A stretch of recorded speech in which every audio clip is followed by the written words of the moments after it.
Hello viewers, প্রদীপ ভট্টাচার্য মার্কিন যুক্তরাষ্ট্রের new York থেকে সকলকে সুস্বাগতম। আশা করি দেশে বিদেশে যে যেখানে আছেন সুস্থ এবং নিরাপদে আছেন। পলিটিক্স নিয়ে আমি খুব একটা বেশি কথা বলতে ইন্টারেস্টেড হই না। তা সত্ত্বেও যেহেতু বাংলাদেশে সামনে ইলেকশন, বেশ কয়েকটি রাজনৈতিক দলের দৃষ্টিভঙ্গি একটু নিরপেক্ষভাবে বিচার করতে চেষ্টা করব আপনাদের বোঝার সুবিধার্থে। আমি একজন সনাতন ধর্মাবলম্বী। স্বভাবতই বাংলাদেশে যারা মাইনরিটি তারা আওয়ামী লীগকে ভোট দেয়। খুবই সূক্ষ্মভাবে একটু বিচার করে দেখুন, বাংলাদেশে যে চারটা প্রধান নির্বাচনী দল আওয়ামী লীগ, বিএনপি, জামায়াতে ইসলামী, জাতীয় পার্টি, পলিটিক্যাল ব্যাকগ্রাউন্ড থেকে কোন দল ধর্মভিত্তিক রাজনীতি করে, কোন দল ধর্ম রাজনীতিতে আনে না, তাদের ম্যানিফেস্টোতে লেখা থাকে। বাস্তবিক ক্ষেত্রে কি তা হয়? আমরা যে প্রধান প্রধান তিনটি দল দেখি, আওয়ামী লীগ, বিএনপি, জাতীয় পার্টি, ধর্মকে কিন্তু প্রত্যেকটা দলেই ব্যবহার করে। আওয়ামী লীগ বলে ধর্ম নিরপেক্ষ, আসলে কি তারা ধর্ম নিরপেক্ষ? মানুষের চরিত্র হয় ভালো হবে নয় খারাপ হবে, দুইটা কিন্তু একসাথে হয় না। আমরা কিন্তু ভালো হতে চাই, আবার খারাপটাকেও ভিতরে রাখতে চাই। রাজনৈতিক দলগুলোর অবস্থা হলো তাই। জামায়াতে ইসলামীকে সবাই ধর্মভিত্তিক দল বলে, তাদের একটা চরিত্র আছে। কিন্তু বিএনপি, জাতীয় পার্টি, আওয়ামী লীগ, তাদের কোনো প্রকৃত চরিত্র নেই। ধর্মকে তারা আসলেই ব্যবহার করে। এখন আওয়ামী লীগকে হিন্দুরা ভোট দেয়। ভেস্টেড প্রপার্টি, যা পাকিস্তান আমলে ছিল শত্রু সম্পত্তি, অর্থাৎ পাকিস্তান রাষ্ট্রটি ভারতের শত্রু রাষ্ট্র। কাজেই কোনো মাইনরিটি যদি বাংলাদেশ তৎকালীন পূর্ব পাকিস্তান থেকে ভারতে গমন করত, তাহলে তার সম্পত্তিটা শত্রু সম্পত্তি বলে গণ্য হতো। এটা হলো বাংলাদেশের স্বাধীনতা অর্জনের পূর্বের চিত্র। স্বাধীনতা অর্জনের পরে যে আওয়ামী লীগ ক্ষমতায় এসেছে, নামটা শুধু পরিবর্তন করেছে, শত্রু সম্পত্তির পরিবর্তে অর্পিত সম্পত্তি। বাংলাদেশের স্বাধীনতা যুদ্ধে আমেরিকা বিরুদ্ধে ছিল, চীন বিরুদ্ধে ছিল, সৌদি আরব বিরুদ্ধে ছিল।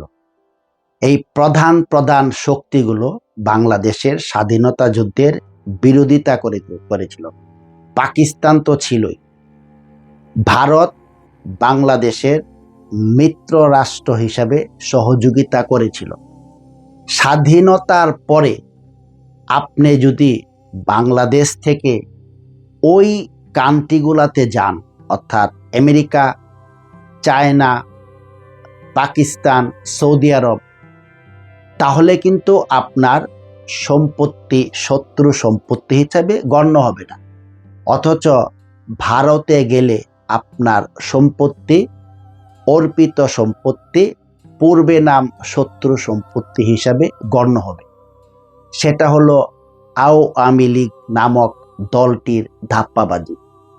যারা মাইনরিটি তারা একটু ভেবে দেখবেন, আসলে কি আওয়ামী লীগ নামক দলটা সংখ্যালঘুদের স্বার্থ দেখছে? মোটেও দেখছে না। আপনি খেয়াল করলে দেখতে পাবেন, একটা শব্দ প্রায়ই উচ্চারণ করে যারা সংখ্যালঘুদের গালি দেয়, মালাউন বলে। আমি সরি এই শব্দটা ব্যবহার করার জন্য। আপনি খেয়াল করবেন আওয়ামী লীগ নামক দলের এমপি সমর্থকরাই ওই গালিটা বেশি দেয়। যারা জাতীয় পার্টি করে বা যারা বিএনপি করে, জামাতে ইসলামী করে, তারা কিন্তু আসলে এই জঘন্য গালিটা কম্পারেটিভলি কম দেয়। আমি এটা একটা জরিপের অংশ থেকেই বলছি। বাংলাদেশে আওয়ামী লীগ নামক দলটা যারা দীর্ঘ সময় ক্ষমতায় ছিল, বাংলাদেশের মাইনরিটিদের উন্নয়নের জন্য তেমন কোনো চেষ্টাই করে নাই। যেমনটা বললাম, আপনার চরিত্র হয় ভালো থাকবে নয় খারাপ থাকবে। ধর্মভিত্তিক রাজনীতির জন্য আওয়ামী লীগ ব্লেম দেয় জামাতে ইসলামকে, অথচ নিজেরাই কিন্তু তারা এটাকে আশ্রয় করে চলতে চেষ্টা করে।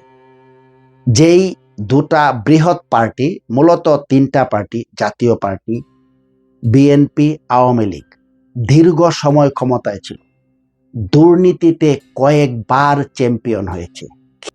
এই তিনটা প্রধান নির্বাচিত দলই তারা যখন ক্ষমতায় ছিল এমন কোনো দুর্নীতি নাই যে তারা করে নাই, খেয়াল করলে দেখতে পাবেন।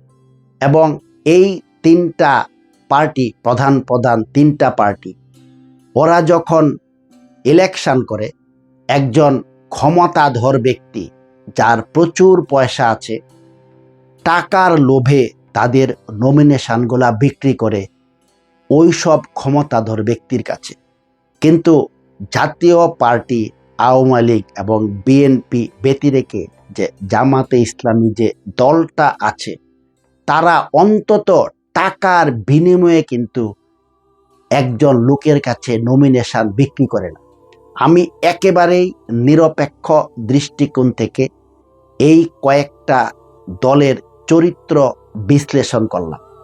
আপনি হয় ভালো থাকবেন না হয় খারাপ হবেন।